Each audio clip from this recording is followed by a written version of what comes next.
So, folks, from identifying talent and recruiting players to help shape national football programs, we're joined now by Caribbean football scout and international player recruitment specialist, Faizal Khan. I'm a little bit annoyed with him because he never bring me to a big football and me is a big baller. A British-Guyanese who has spent decades working behind the scenes to develop the game, and we need people like him, by the way, because a number of Caribbean players wouldn't go anywhere without folks like Faizal. Morning, Faizal. Welcome. I guess I should say good afternoon to you, sir. Good morning. I'm in Guyana right now. Oh, you're in Guyana right now. And as to the balling history, I watched some of the Instagram clips. I saw the right foot through ball for the goal in the car park a couple of days ago. So congrats on that. So what do you think? Manchester United? Well, I'm an Arsenal man. You could get me there? Well, I'm an Arsenal man as well. I'm an Arsenal man. Maybe Man United vets are looking, Neville. Maybe the veterans.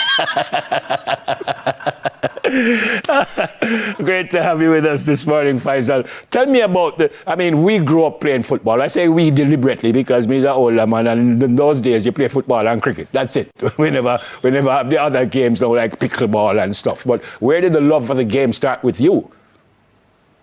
Yeah, man, thank you so much. So obviously, being born and bred in Wimbledon, London, England, to a proud Guyanese family, of course, like you said, it was cricket or football. And me and my brothers went the football way. I got a cousin, Leon. He was at Wimbledon Football Club. And I was watching him play since 8 years old. So I guess I've been scouting, Neville, looking at how players do on the field and what they do off the field to see if they make it next year since I was 8, So I guess it's really come from, Yeah, so you didn't play yourself? I played probably to the same level as you, so the love was there, but the left foot didn't do what the brain told it to do, so yeah. I won't tell you how far I got when you said same level as me, because if you play the same level as me, you would have played professional football and represented your country. And then what? So, all right, you love the game, you start to watch and stuff like that, but you were a young man. So when did you decide that maybe there's a career in here for me somewhere? Yeah, man, Neville. So, look, I was 16 when Jamaica qualified for the World Cup. Well, I was 16 when they played the World Cup. I was 15 when they qualified. And Marcus Gale and Robbie O and Walter Boyd and all those great, but more so the diaspora players. Robbie O is a good friend of mine now. But I said to myself as a youth, I said, but if Jamaica could do it and find these diaspora players, well, why can't Guyana? And it kind of started at 16, It kind of started at 16. And then by 21, another cousin of mine says Carl Court, who had just moved incidentally from Wimbledon to Newcastle, has a Guyanese mother, and then fast forward probably about 6-7 years later, I bring Carl and Leon to play for Guyana. And on the famous 11th of November, 2011, we mash up Trinidad, knock them out the World Cup, knock out Barbados, knock out Bermuda, and we went on to play Mexico, Costa Rica, and that's the furthest Guyana ever went in World Cup qualifiers. So, yeah, man, proud to have played that part. Yeah, as a coach, as a young coach, and I realized that some of the youngsters who I coach at high school were going off to university. And I was speaking to a coach from Howard University, and he actually mentioned the agent thing. And then when he told me that the road I had to take to get there, I said, no, I'm good. Because apparently it's not only expensive, but you have to do exams and stuff, don't you? How did you get into that? Yeah, no, absolutely. So I qualified. I was told, the first or one of the first Caribbean passport holders to get the FIFA license. It's like a university curriculum, right? It's like doing modules of a degree. You got to go and get indemnity insurance. This is many years ago now. When I did it, it was tough. But you know what?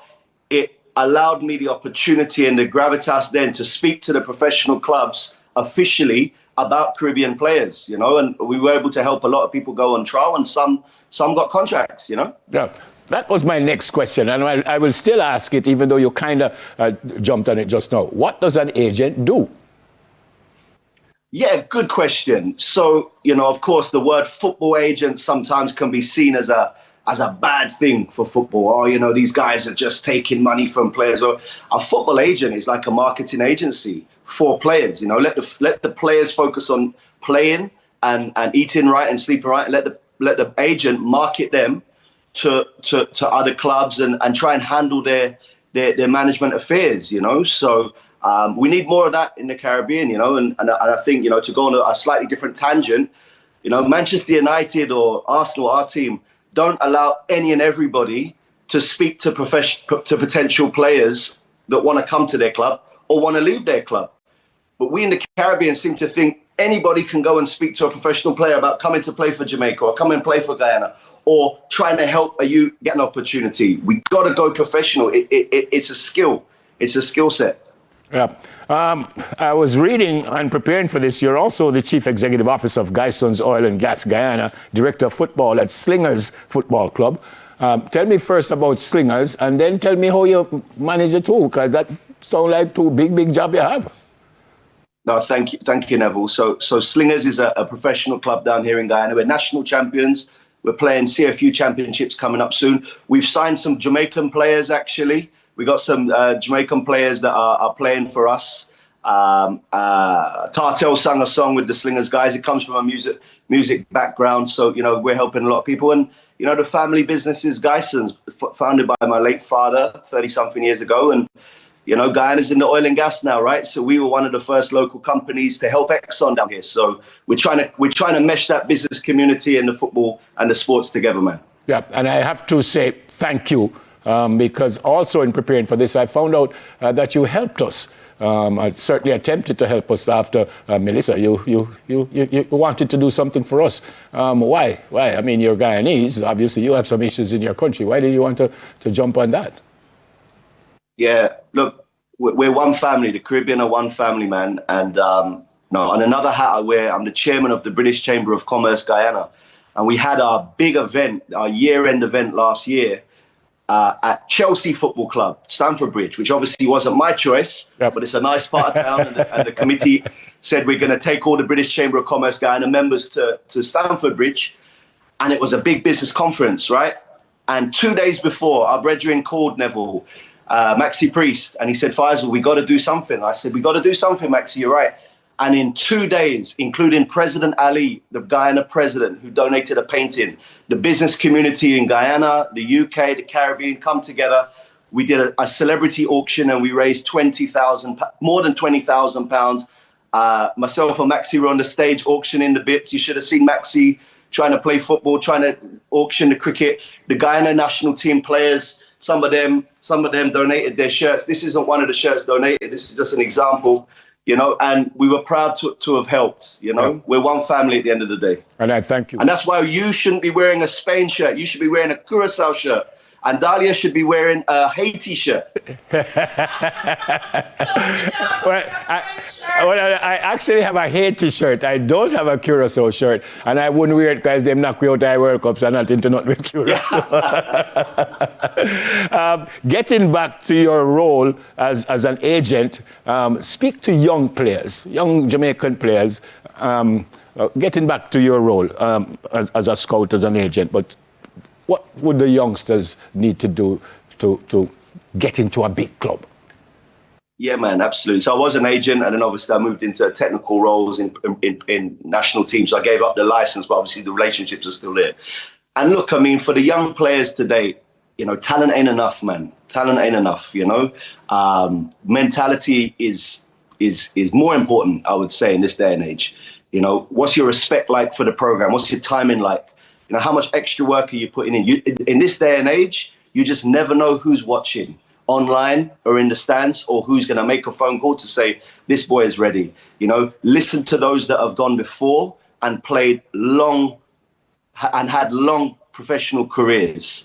It's a sacrifice. Are you willing to make the sacrifice? The world has a funny way of making room for those that know where they're going. So have a plan.